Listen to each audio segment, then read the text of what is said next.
So for anyone who does not know me, my name is Shara Carruthers. I am an Ayurvedic practitioner and lifestyle consultant and also a wellness coach and mentor.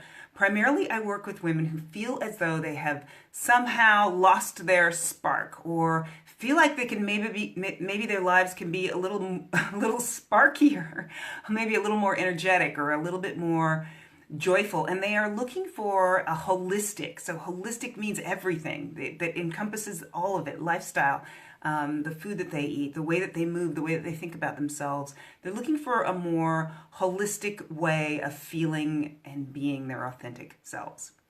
And today I am going to be, because it is cleansing season, in the Ayurvedic world, we cleanse typically in the spring and in the autumn. So because it's cleansing season in the Ayurvedic world, today I'm going to talk about one of the things that we really need to know is, what do we eat? What do we eat during this cleansing? And I'm going to even touch a little bit on what we don't eat.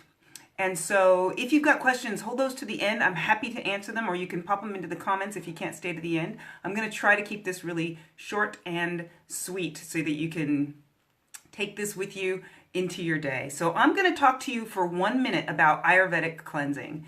If you've been listening to me for the past, number of weeks, I've been talking a little bit about it. But Ayurvedic cleansing really, in essence, is this process of lightening up, right? It's this process of easing the burden on our mental, emotional, and physical digestive systems so that they can regain their power, they can regain their mojo, they can begin to do the things that we need them to do.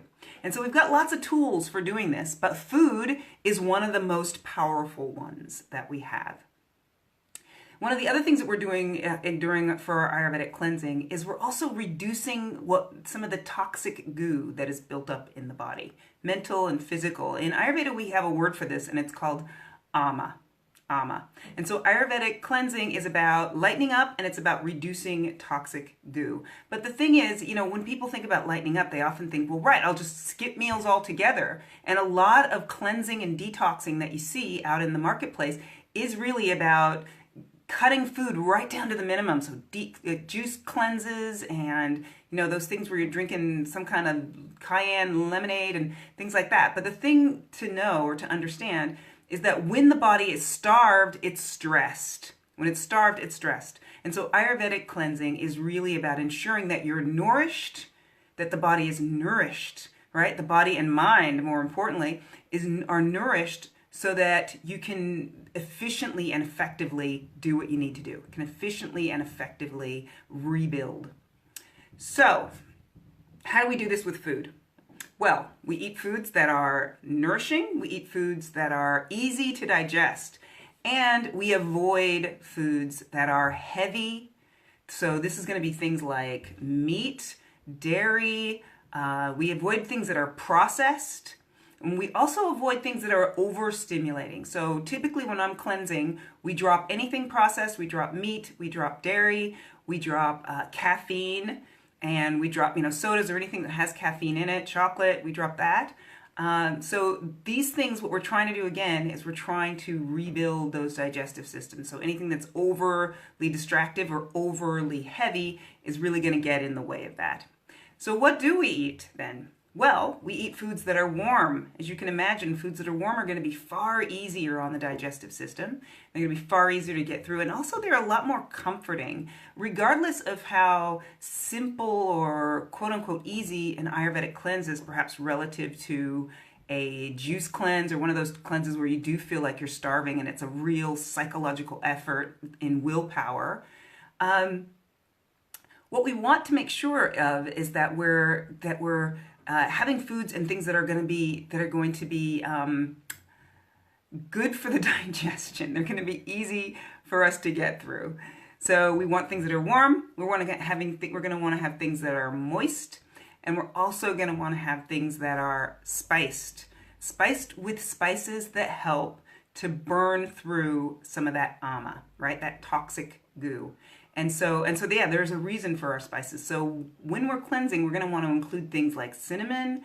We're going to want to include things like ginger, cumin, all of these are spices that can kind of help to gently warm the body and to burn through that toxic goo. And so, as I said, we're avoiding processed foods, we're avoiding dairy, we're avoiding meat, we're avoiding cold foods. And we're also going to want to have, because sometimes, you see those gorgeous smoothie bowls or gorgeous, these crazy, beautiful bowls that have got like a million different vegetables and, grains and all sorts of lovely things. Yeah, they're great. But they're not so great for cleansing. So when we're cleansing, we're going to want to eat foods that are quite simple. So we want to stay away from too many ingredients and really keep the ingredients list kind of light. And in my mind, that's better and that's easier for cooking and preparation. So if you can imagine, that makes the whole process of digesting of the mind a little bit easier as well.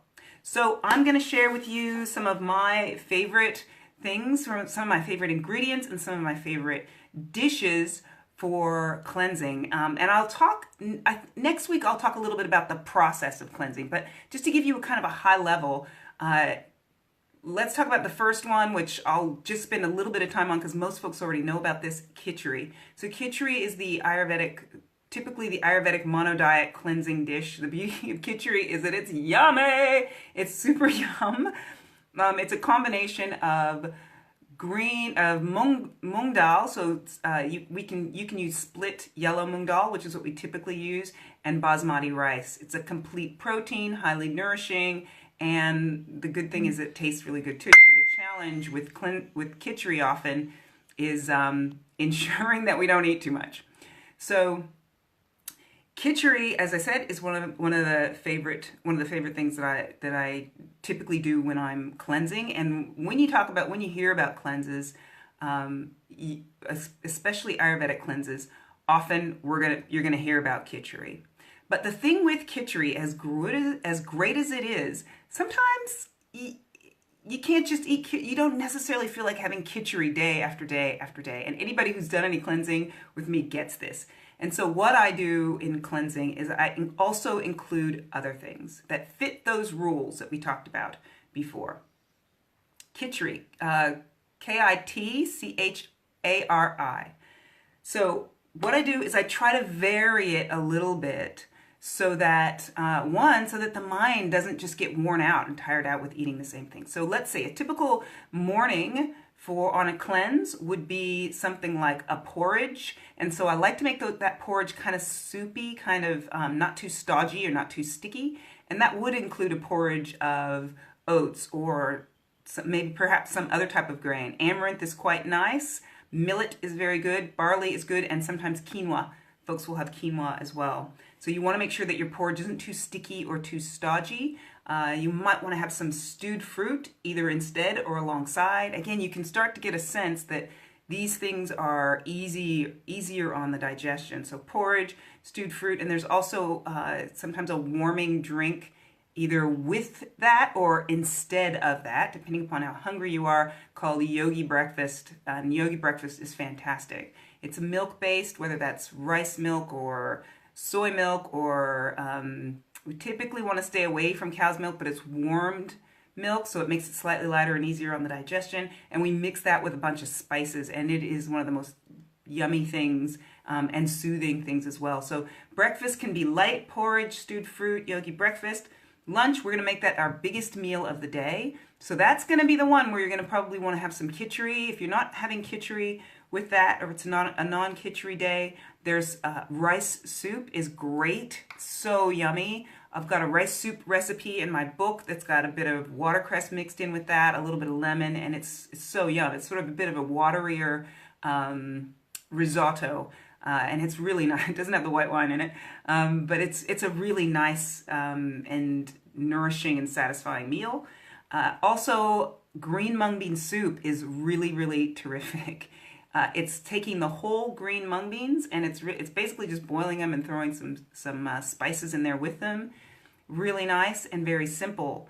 And also just a simple vegetable soup is good as well. I will put some of these recipes into the comments here so that you can come back and check those out.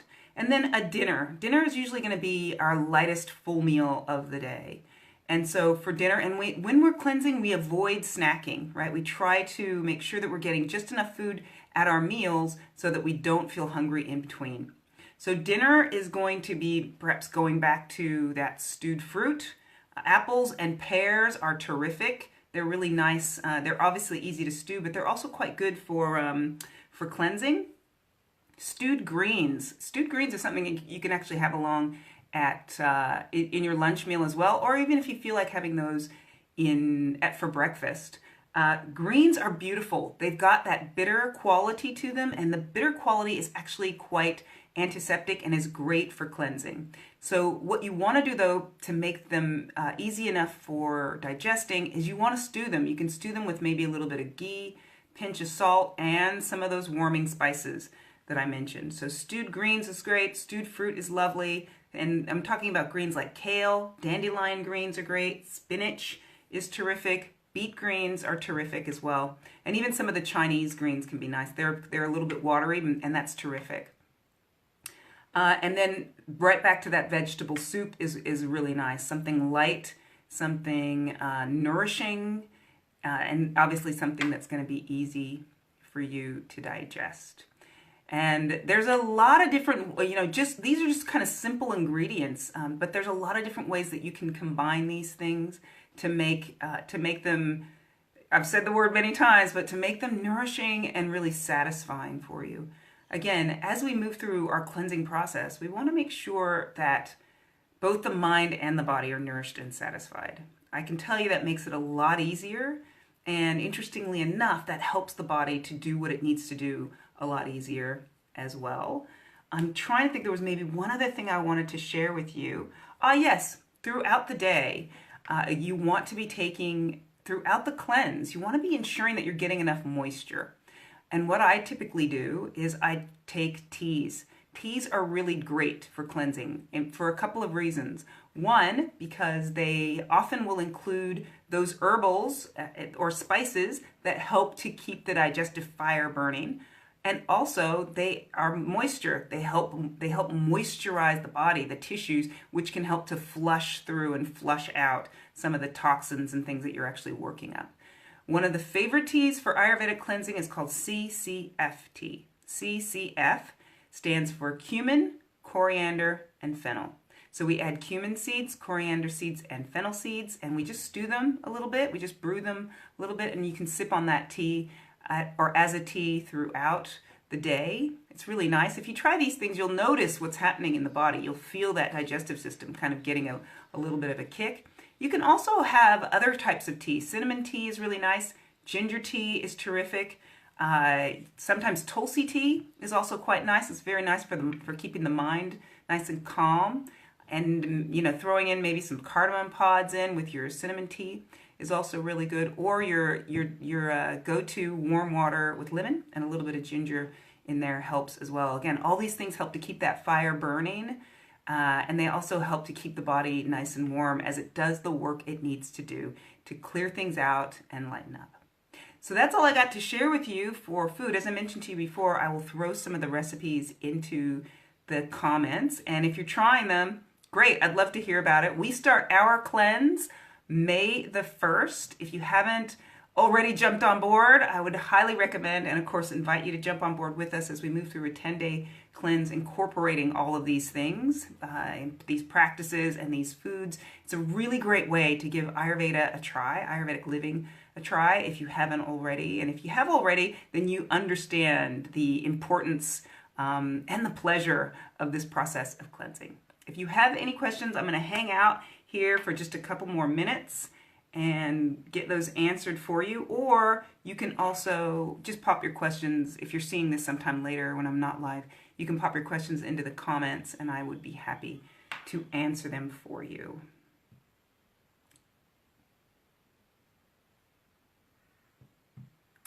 Questions if you're seeing this sometime later when I'm not live. You can pop your questions. It doesn't look like anybody has any questions today. I will be back next week, next Thursday, And I'm going to talk you through the process of cleansing. If you've ever wondered what exactly does it include, do I just sit around and eat this stuff all day? And no, there is a process. I will talk you through it next week. If you're intrigued at all about Ayurvedic cleansing, you're going to want to join me. Until then, take good care of yourselves. Make sure you're dressed properly for whatever the weather is where you are, and I will see you next week. Namaste.